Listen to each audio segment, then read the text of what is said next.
Friends, pre market రిపోర్ట్లో అందరికీ స్వాగతం. ఈరోజు ఏప్రిల్ 17వ తారీఖు. ముందుగా ఏడిఆర్స్ యొక్క సెంటిమెంట్ అనేది చూద్దాం ఫ్రెండ్స్. హెచ్డిఎఫ్సి బ్యాంక్ అయితే పాజిటివ్గా క్లోజ్ అయింది. ఐసిఐసిఐ బ్యాంక్ పాజిటివ్గా క్లోజ్ అయింది.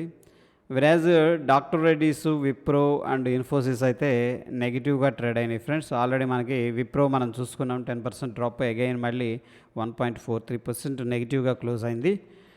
ఓకే, అండ్ ఇండియన్ ఇండిసెస్ ఎలా పర్ఫామ్ చేసినాయి అనేది ఒకసారి చూద్దాం. పిఎస్సి బ్యాంక్స్ అండ్ బ్యాంక్ సంబంధించి రియాలిటీ కొద్దిగా పాజిటివ్గా ఉన్నాయి ఫ్రెండ్స్. వెరాజ్ ఐటీ మాత్రం అండర్ ప్రెషర్లో కనిపిస్తుంది అండ్ ఫార్మాలో కొంచెం నెగిటివ్గా ఉంది. మీడియా, ఇన్ఫ్రాస్ట్రక్చర్ అండ్ కమోడిటీస్లో కూడా కొంత నెగిటివ్ సెంటిమెంట్ అనేది కనిపిస్తుంది. మిక్స్డ్ కాంటెక్స్ట్ అనేది మనకి ఇండియన్ ఇండిసెస్ నుంచి కనిపిస్తుంది ఫ్రెండ్స్. గ్లోబల్ కీస్ యొక్క సెంటిమెంట్ ఎలా ఉందనేది చూద్దాం. ముఖ్యంగా మనకి హాంకాంగ్ పాజిటివ్గా ఉంది అండ్ రష్యా పాజిటివ్గా ఉంది, ఫ్రాన్స్ పాజిటివ్గా ఉంది. డౌ జోన్స్ కూడా పాజిటివ్గా ట్రేడ్ అవుతుంది ఫ్రెండ్స్. సో యూరోప్ పాజిటివ్గా ఉంది, US 500, జర్మనీ పాజిటివ్గా ఉంది, లండన్ పాజిటివ్గా ఉంది. వెరాజ్ ఏషియన్ మార్కెట్ మనకి జపాన్ నెగిటివ్గా కనిపిస్తుంది అండ్ ఎస్జిఎక్స్ నిఫ్టీ టాప్ లూజర్గా ఉంది friends. Okay, something is cooking అనమాట. చూద్దాం చార్ట్స్ మీద ఎలా ఉందనేది. ఎకనామిక్ క్యాలెండర్ నిన్నటి రోజున ఎటువంటి డేటా అనేది లేదు. ఈరోజు యూరోప్కి సంబంధించిన ఫండమెంటల్ ప్రెసిడెంట్ అనేది మాట్లాడతారు. ఆ యొక్క డేటా అనేది కూడా డీకోడ్ చేయాల్సి ఉంటుంది. ఫండమెంటల్గా మనకి ఏంటంటే ఒక ఎకనామీ యొక్క వ్యూ అనేది ఇవ్వడం జరుగుతుంది. Balram chimneys and Delta Corp already futures ఆప్షన్స్లో బ్యాన్ లిస్ట్లో ఉన్నాయి.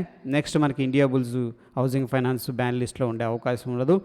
వీటిల్లో ఏంటంటే మన ఫ్యూచర్ అండ్ ఆప్షన్స్లో ట్రేడ్స్ అనేవి తీసుకోకూడదు, తీసుకోలేము ఫ్రెండ్స్. ఇకపోతే మనకి ఈ రోజున ఎటువంటి స్టాక్స్ కూడా రిజల్ట్స్ ఇవ్వట్లేదు. బట్ వీకెండ్ మనకి హెచ్డిఎఫ్సి బ్యాంకు రిజల్ట్స్ అనేది ఇవ్వటం అనేది జరిగింది ఫ్రెండ్స్. డెఫినెట్గా దీని ఇంపాక్ట్ అనేది వాలటైల్గా బ్యాంకులో హెవీ వెయిటేజ్ ఉంది కాబట్టి దీనికి బ్యాంక్ నిఫ్టీ కొంచెం వాలటైల్గా ఉండే అవకాశం ఉంది. స్ట్రీట్ ఎక్స్పెక్టేషన్స్ ఏవైతే ఉన్నాయో అవి హెచ్డిఎఫ్సి బ్యాంక్ అయితే బీట్ చేసింది. బట్ చూద్దాం ఎలా ఉంటుందని చెప్పేసి రియాక్షన్. ఇక చార్ట్స్ మనం చూసుకున్నట్టయితే ఓపెన్ ఇంట్రెస్ట్ ప్రకారం చూసినట్టయితే 17,800 దగ్గర స్ట్రాంగ్ సపోర్ట్ అయితే కనిపిస్తుంది ఫ్రెండ్స్. 17,850 ఇన్ ద మనీలో కూడా హెవీగా కాల్స్ అయితే సెల్ చేసి పెట్టారు.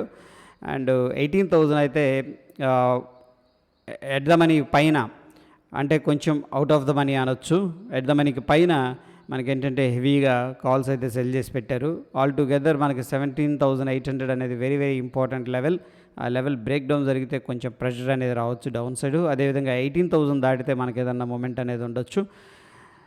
అండ్ బట్ ఎస్జిఎక్స్ నిఫ్టీ అయితే నెగిటివ్గా ట్రేడ్ అవుతుంది కాబట్టి చూద్దాం. ఇక్కడ ఎఫ్ఐఎస్ అయితే ఫ్రెండ్స్ కంటిన్యూస్గా బయింగ్ అనేది స్టార్ట్ చేశారు. పెద్ద అమౌంట్ కాకపోయినప్పుడు కూడా.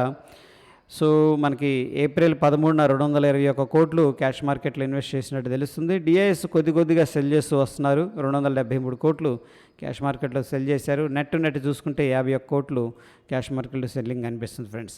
అదేవిధంగా డెరివేటివ్ డేటా అనేది చూసుకున్నట్టయితే ఎఫ్ఐఎస్, ప్రొప్రైటరీ అండ్ డిఐఎస్ అందరూ కూడా షార్ట్ పొజిషన్ బిల్డప్ చేశారు. ఒక క్లయింట్ లాంగ్ పొజిషన్ అనేది వయా ఫ్యూచర్ అండ్ ఆప్షన్స్ చేయడం అనేది కనిపిస్తుంది ఫ్రెండ్స్. లాంగ్ బిల్డప్ అనేది చేశారు. ఇక టెక్నికల్ సమరీ అనేది చూసుకున్నట్టు friends, based on the closing ఏంటంటే స్ట్రాంగ్ బై అనేది సజెస్ట్ చేస్తుంది డైలీ టైం ఫ్రేమ్లో బ్యాంక్ నిఫ్టీలో. అదేవిధంగా నిఫ్టీ 50 కూడా ఫ్రెండ్స్ డైలీ టైం ఫ్రేమ్లో స్ట్రాంగ్ బై అనేది సజెస్ట్ చేస్తూ ఉంది. ఇకపోతే డౌ జోన్స్ ఫ్రెండ్స్ ఇక్కడ కన్సోలిడేషన్ తీసుకున్న తర్వాత స్ట్రాంగ్ బయర్స్ యాక్టివిటీ అనేది మనం చూసాం. ఇక్కడ చార్ట్స్ అనేది కనిపిస్తున్నాయి. సో ఏంటంటే స్లోగా మూవ్ అవుతుంది. బట్ ఏంటంటే స్లోగా మూవ్ అయినప్పటికి కూడా పైకే మూవ్ అవుతుంది. అది డౌ జోన్స్. ఇకపోతే డైలీ టైం ఫ్రేమ్లో ఫ్రెండ్స్ మనకి ఎస్జిఎక్స్ నిఫ్టీ మనం చూసుకున్నట్టయితే ఒక్క నిమిషం అండ్ ఇది కూడా లోడ్ చేద్దాం. ఎస్జిఎక్స్ నిఫ్టీ అయితే ఒక స్పిన్నింగ్ హ్యామర్ ఫార్మేషన్ జరిగింది ఇక్కడ.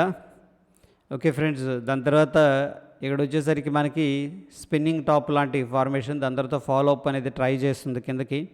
అదేవిధంగా ఫ్రెండ్స్ మనకి ఇక్కడ ఇండియన్ మన నిఫ్టీ ఎక్కడ క్లోజ్ అయింది అనేది ఒకసారి చూద్దాం. నిఫ్టీ వచ్చేసరికి ఫ్రెండ్స్ 17,830 దగ్గర క్లోజ్ అయింది ఫ్రెండ్స్. 17,830 దగ్గర మన నిఫ్టీ అనేది క్లోజ్ అయింది. ప్రస్తుతానికి ఏంటంటే ఎస్జిఎక్స్ నిఫ్టీ 17,770 దగ్గర ట్రేడ్ అవుతుంది. దగ్గర దగ్గర ఫ్రెండ్స్ మనకేంటంటే 60 పాయింట్స్ నెగిటివ్గా ట్రేడ్ అవుతుంది. So based on the SGX Nifty మనం గ్యాప్ డౌన్ అనేది ఎక్స్పెక్ట్ చేయొచ్చు. సో ఫ్రెండ్స్ ఇక్కడ ఏంటంటే ఒక ఇండెసిషన్ ఫార్మేషన్ అయితే క్లియర్గా కనిపిస్తుంది ఎస్జిఎక్స్ నిఫ్టీలో. దీన్ని దృష్టిలో పెట్టుకొని ఏంటంటే అగ్రెసివ్గా ఒకవేళ మన నిఫ్టీ అనేది రైజ్ అయినా స్ట్రాంగ్గా ఏదో ఒక పాయింట్ దగ్గర రెసిస్టెన్స్ దగ్గర మనం అబ్జర్వ్ చేస్తే ఆ పాయింట్ దగ్గర హాల్ట్ అయ్యే అవకాశం ఉంది. ఎందుకంటే ఎస్జిఎక్స్ నిఫ్టీ అనేది సపోర్ట్ చేయట్లేదు. అండ్ ఇంపార్టెంట్ లెవెల్ వచ్చేసరికి ఫ్రెండ్స్ ఎస్జిఎక్స్ నిఫ్టీ ప్రకారం మనకి హై పాయింట్ 17,900. ఎట్టి పరిస్థితులు ఏంటంటే 18,000 అయితే క్రాస్ చేయనివ్వట్లేదు. ఇక్కడ చూడండి, అబ్జర్వ్ చేయండి, 17,930 దాకా వచ్చింది, బట్ ఇమ్మీడియట్గా 776కి వచ్చింది. ఓకే, సో 160 పాయింట్స్ అనుకుంటా సంథింగ్ డ్రాప్ అయింది హై నుంచి కూడాను.